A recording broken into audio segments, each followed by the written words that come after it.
So ఎక్కడ ఆగాం? గౌతమ్ నిత్య తమిళమ్మాయి. Continue.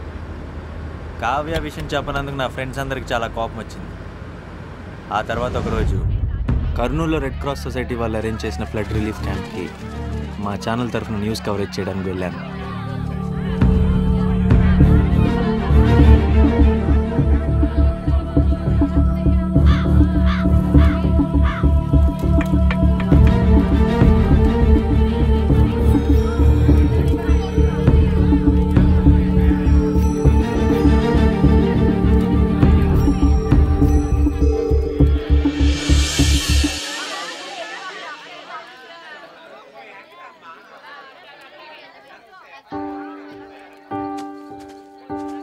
ఏంటి సర్ప్రైజ్?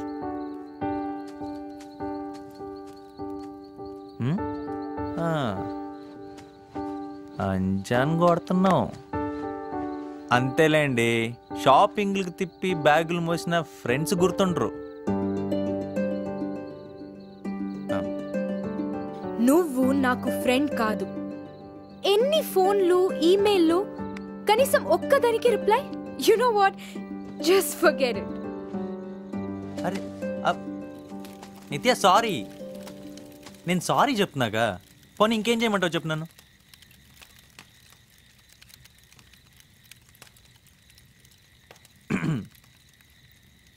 అప్పుడు సుభద్రకి సత్యమూర్తి పైన ఎంతో కోపం వచ్చింది. సుభద్ర కళ్ళల్లో కోపం, సత్యమూర్తికి ఏం చేయాలో తెలియని పరిస్థితి. అలాంటి సమయంలో సత్యమూర్తికి ఒక భయంకరమైన ఐడియా వచ్చింది. అదేమిటంటే చక్కలిగిలి. సుభద్ర నవ్విందే.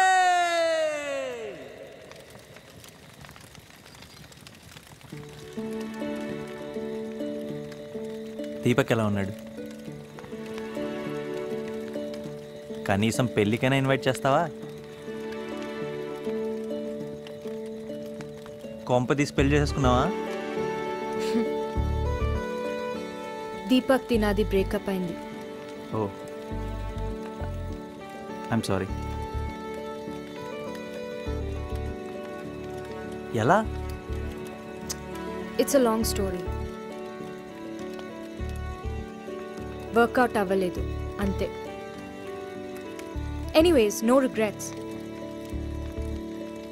డోంట్ వరీ నిత్య, ఎలా రాసి పెట్టుంటే అలా జరుగుతుంది. ఆ టైం బాగుంది, బతికిపోయాడు. నెక్స్ట్ ఎవడో పక్కరా.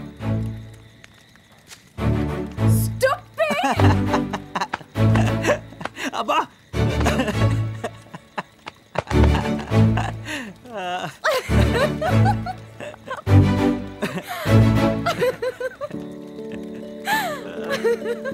ఓ మై గాడ్ గౌతమ్, ఇలా నవ్వుకొని ఎన్ని రోజులైందో తెలుసా? మరి అందుకే ఎప్పుడు నవ్వుతూ ఉండాలి. నువ్వు నవ్వుతూ ఉంటే చాలా క్యూట్గా ఉంటుంది తెలుసా. ఓకే ఓకే చాలు ఆపు. నీ దగ్గర నుంచి కాంప్లిమెంట్స్ తట్టుకోలేను.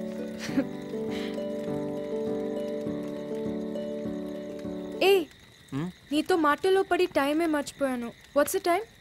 11:30. సిటీకి వెళ్ళేసరికి చాలా లేట్ అవుతుంది. ఎక్కడ ఉంటున్నావు? ఇంకా డిసైడ్ అవ్వలేదు.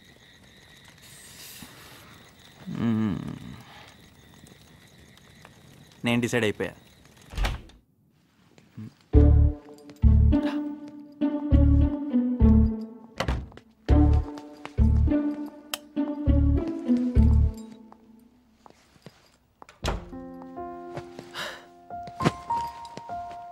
బ్లాంకెట్, పిల్లు అన్నీ ఓకేగా? హ్యాపీగా పడుకో, పొద్దున్న కలుద్దాం. బాయ్. Good night. టిఫిన్ రెడీగా ఉంది, చేద్దాంరా. నేను స్నానం చేసి తింటానండి. జెంట్స్ టాయిలెట్ కింద దిగ్గానే లెఫ్ట్.